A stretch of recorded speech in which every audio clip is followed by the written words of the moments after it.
Hello, everyone. Hello. Good morning, good afternoon, good evening, or maybe good night for some of you, maybe. So, as promised, this is a quite a long update. I have, I have to bring this.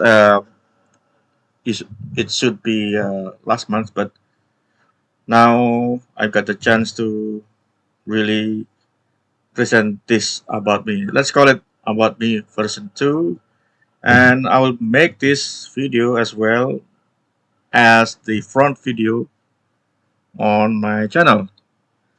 As you'll see that the channel is now called Visual Studio for Indonesian Developer or Visual Studio untuk Developer Indonesia. So why I make this? Because many of my friends told me if it is called Visual Studio ID, that means not exactly ID for Indonesia. So I just rename it for using this name, Visual Studio for Indonesian Developer or Visual Studio untuk Developer Indonesia. And I have many videos, of course, and it's been running for many weeks. The previous one, the .NET Weekly, it's more like the exploration video. And this year we have belajar.net or learning.net. But I'm focusing on the very basic or the very fundamentals. The first time you are going to install the SDK first, what actually .NET is, and it is totally different from the way you see or the way you know .NET. In the early 2001 until now, we have more than one flavors of .NET, and previously we have .NET Framework. Until now, yeah, we have .NET Framework version 4.8. Now we have .NET Core, and since .NET 5, we don't have the core prefix or suffix. Core suffix anymore. So there will be just .NET, not .NET Core anymore. So let's start. This is me, Eriawan Kusumawardhono, and I have my photos here. I'm now a freelance software engineer actually. Previously, I was asked to give some trainings and also some consulting, but it is more like right now it's more like a consulting and also just doing some small projects and focusing on my videos. I'm also a husband, and this is my wife. See, we like to eat many things, especially Indonesian food. I'm focusing on .NET, Azure DevOps, and Azure. So I was Microsoft MVP from 2012 to 2024. So that would be exactly on 2024 June. Mostly I'm focusing on the language, of course, not just the platform. I know that I like .NET as platform, but I also learned Java as language. I don't know much about Java as the platform. Last time I used Java until version 12, and then I mostly code in .NET. But for the basic foundational theory of Java itself, it is still um, with me. I mean, if you know that if you follow my belajar.net videos, you'll see that I have open criticism, and I think some of you maybe don't care about that, but to me, it is one of the big or major crucial factor that I tend to not to avoid Java, but I tend to, if I get some offer to do Java, I tend to just directly see and think about if this job is really not just doable, of course, and also if the benefit is okay. But I'm mostly concerned about the progress of the Java itself, and we have to be careful on doing the Java as the day-to-day software development, because right until now Java still has the eraser generic compared to the .NET that has refined generics. And the choice of the technology in front, to me, it's way more difficult for me to really get into it more. So, for example, if I use .NET, all of the enterprise layer is already supported and provided by Microsoft, like the web infrastructure, the desktop infrastructure, and also the mobile app infrastructure. If you tell me Java has native mobile app, I think I have to say I disagree. If you see Java on the Android, it is Dalvik, not a real Java. But if you want a real Java to run on the mobile, you have to code it as a, I think J2Me, Java to, maybe it's mobile or micro. I don't remember. So that's the real Java as I know, and I have coded for J2Me long before Android is released. I usually code J2Me for small, cellular phone. It doesn't have any fancy features like 3G and so on, so on. But I do have experience on that, and unfortunately, I don't know. Please tell me if any of you knew about the latest progress. But as far as I know, G2Me is somehow either dead or it is more obscure. So I have to move on. Either I just use Kotlin for the Android, because Kotlin is way more productive and it's more easier. Yeah, I think it's easier to use and easier to learn, easier to understand, and the tooling support, the IDEs and documentation and so on, so on, so on, is also very great. I know it's coming from JetBrains, but basically you can code Kotlin for free. So there should be no big barriers to start to code in Kotlin. I should mention it that I also understand Kotlin very well, and there is a Flutter, but I'm not quite experienced in Flutter. So basically, I knew almost all of the programming language that runs on top of .NET, such as C Sharp, Visual Basic, and F Sharp, and some other things, such as if you follow the smaller portion of the language that runs on .NET, such as if you follow the Python and Ruby, there is a Iron Ruby, Iron Python as well, and also there is, if I'm not mistaken, something that calls Boo or Nimerle, but I think it is not widely used anymore. So, but it is also good to know. And don't forget that you can also have C++ on .NET as well.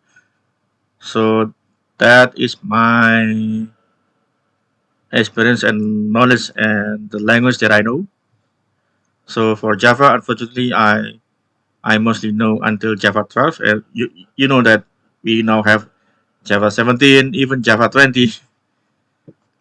Yeah, I plan to do some certification on Java, but my focus is now on .NET first.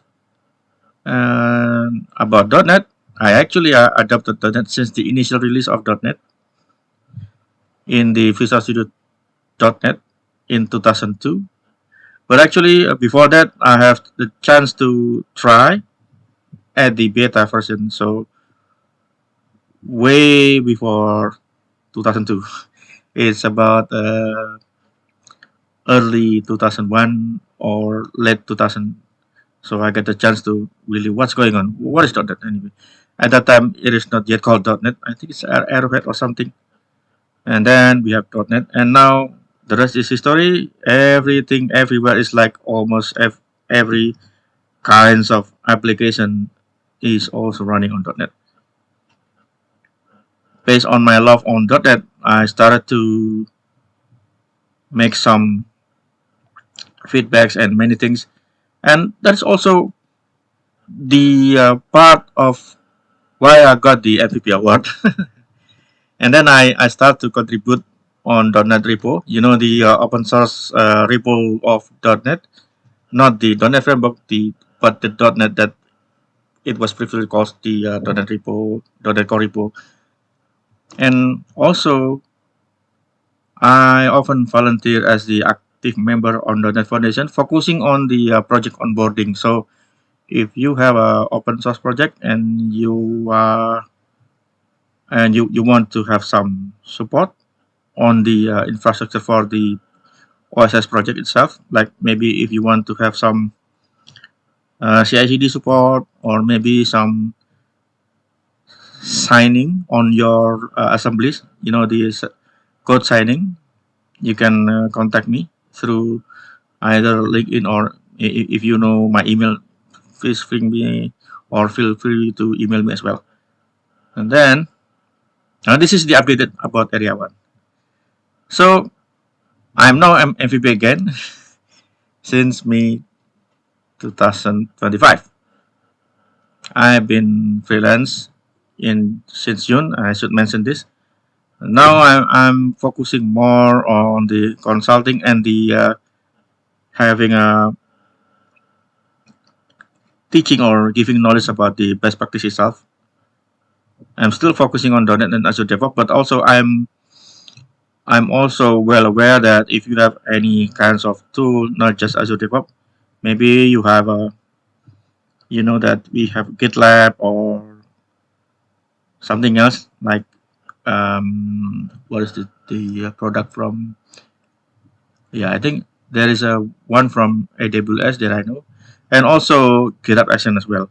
But for GitHub Action, I'm only focusing on implementing CI/CD for .NET and Azure, not for the other kinds of application or platform. That is, it is not my truly expertise. And then I'm now open for any kinds of software engineering job as well. Actually, since February or January 2025, I'm open, but I'm mostly more focusing on the consulting and preparing my belajar.net videos because I see some of you, especially some of my friends, always asking me.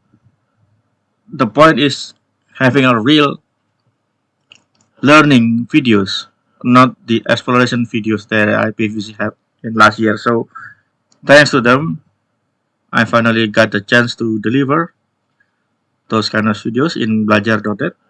And yeah, you can see on the channel I've already put the playlist, and I think I'm going to organize some of the video series, some of the episode into one playlist, just to ensure that you can look for any certain topics quickly, and that will also help me as well to give you some videos that is very specific for your needs. So, and these are my video playlists. Previously on 2024, I have done it weekly. It's more like a learning, but more like learning in a exploration or explorative style. So I try to okay, I and this week I had this topic, and then I learn it, try it, and then yeah, it's not like learning from the beginning. Therefore, as I mentioned before, in 2025 I start this playlist, the belajar.net on top of .NET 9. I'm focusing on learning .NET. I'm trying to be step by step in the beginning and focusing on more on the foundation. Like the first time you see .NET, you have to install the .NET SDK, and you have to know that the nature of the .NET is more like a cross-platform. It is not the same as the old .NET framework. I'm saying old. I know that it is still there. .NET framework is still alive as well. So belajar .NET, I mean, yes, of course, it is a step-by-step videos, but it is also, I mean, when I say I'm focusing on the fundamentals, you may find it is boring in a sense that I what is the term? The term for I'm focusing on the fundamental, installing the .NET SDK first and giving you some demos about the fact that .NET is also cross-platform. So I install WSL on my machine. I install Ubuntu. I was having some problems. I was not able to install the .NET 9 on Ubuntu, so I also try to install another Linux distro. But now I can install .NET 9 on Ubuntu as well. After I found out that there is another way to install using the what is the term Microsoft said is something like the old something tool. So I'm not using Snap anymore on the latest Ubuntu LTS 24.04. And not just having Ubuntu, but also I have Open SUSE as well. So I have more than one Linux distro running on my Windows machine. So we have proven that .NET is cross-platform, but all of those technologies that is coming from .NET Framework specific for Windows, some of them are brought to .NET Core, WPF, WinForms.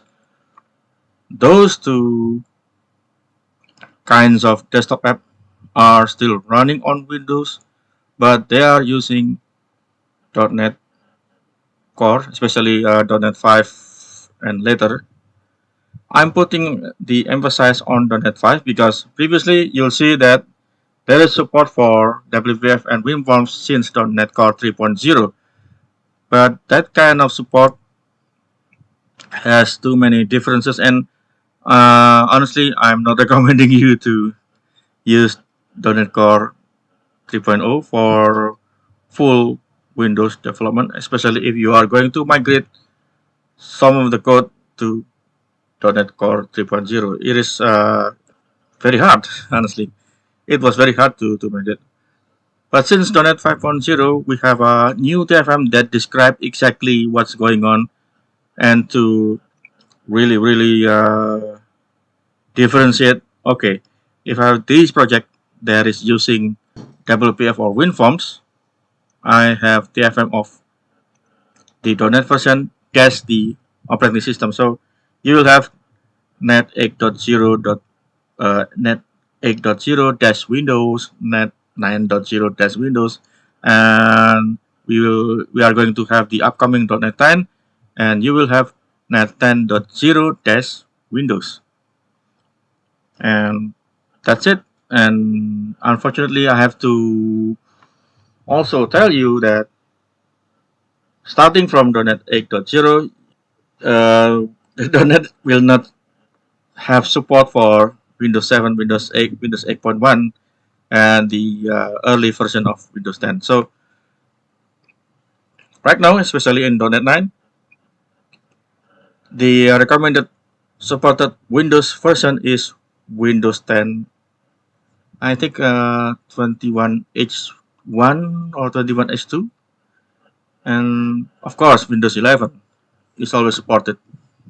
Even for the upcoming .NET 10, it will still support the initial release of Windows 11. So yeah, you may don't have to worry. But if you are still using the old version of Windows, Please understand that it is not also supported by Microsoft. The Windows 7 support is ended, I think, last year, and the versions after that, such as Windows 8, Windows 8.1, is also entering the end of support.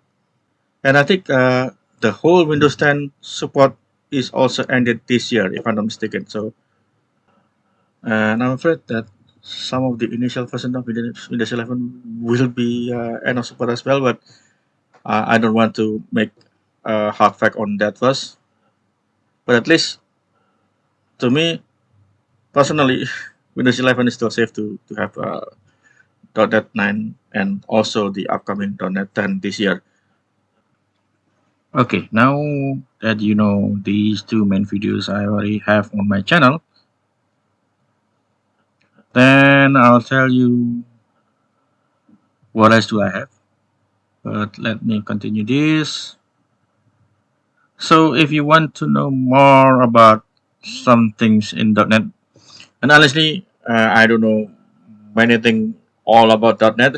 There are not just WPF and WinForms. There are also ASP.NET Core.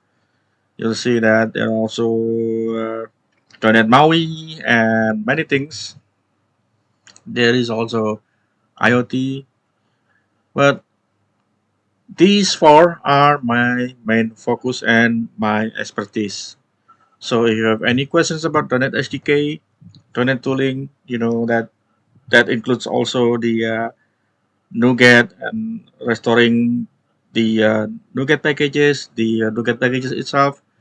Also, how are you going to distribute your apps in a easier way, such as having a single file application, and also you may want to trim your whole code base into a much smaller size. Also, if you want to learn about .NET FM, more about .NET FM, not just just using Visual Studio.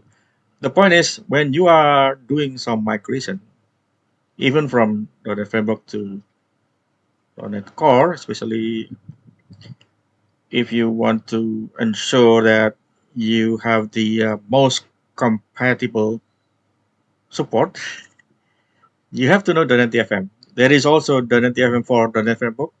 You'll see that there is .NET 4.5, .NET 4.6, .NET 4.7.1, .NET 4.7.2, and now we have .NET 4.8. Also, we have .NET 4.8.1, not just .NET 5.0, .NET 6.0, and so on, so on. Also, feel free to ask me. And if you have more questions, but specific on WPF and WinForms, feel free to ask me as well.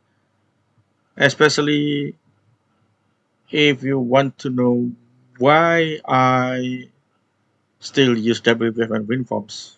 I have many reasons on that. And that is, yeah, I have to say this, mainly in Indonesia, many small business always use desktop instead of web. So we unfortunately we don't have enough widespread internet. So all of those local environments, local networks are still there, are still being used, and this is why it is easier for them to use a desktop app instead of you are opening a browser and you do your day-to-day activities. And also they will or talk about MS Build, especially in .NET 6.0 and later. And I'll talk about ASP.NET Core MVC and the ASP.NET Core Web API in .NET 8.0 or later. Why I put the .NET 6.0 and later for MS Build? Because I know that .NET 6.0 is out of support actually, but many of these the latest release of .NET 9 still have some uh, knowledge and specific what is the term for that?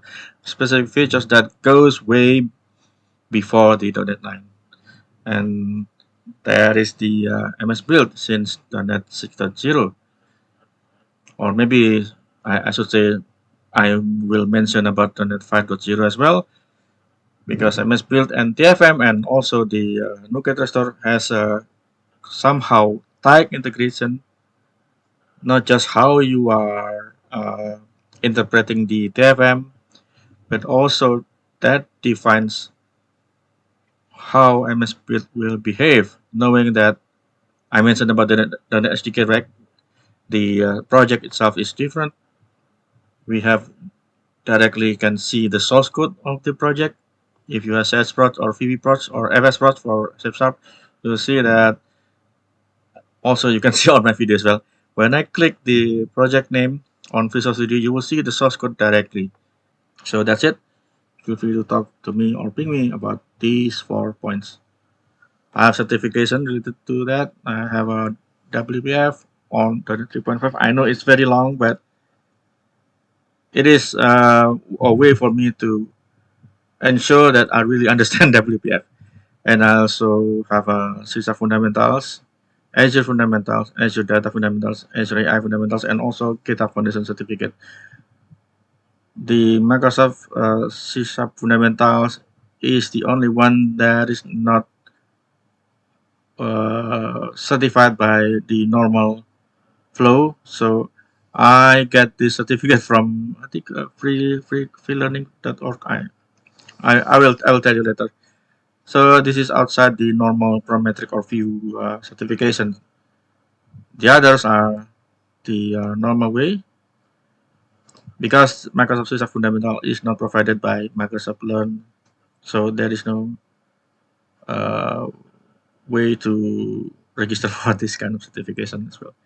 It's quite easy but straightforward, and also it's good for you to have some assessment on your C-sharp fundamental ability as well. So that's it, and I'm hoping that you, if you like my videos, of course, don't forget to like and subscribe, and also I hope that you will share my videos, tell the others, and hopefully I could at least finish my translation to the English language for episode 1 to episode 5. Hopefully this May I should finish the whole 1 to 5 this April, but I have many things to do. So this video will be the new about me for the Tuesday belajar.net or learning.net. So stay tuned, and always remember, if you like this, like, subscribe, and share my videos, share my channel, share my link to my channel, share my belajar.net playlist. Hopefully I could have, or I could go to have at least 500 subscribers by the end of June, hopefully.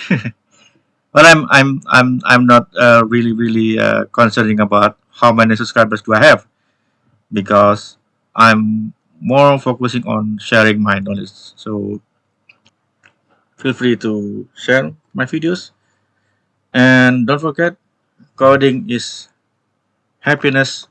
I'm not going to say happy coding. I'm saying coding is happiness, because if it's really your passion, especially if you follow my video, if you like my video, uh, I'm sure that hopefully .NET is your passion as well. So see you on my videos, and bye bye.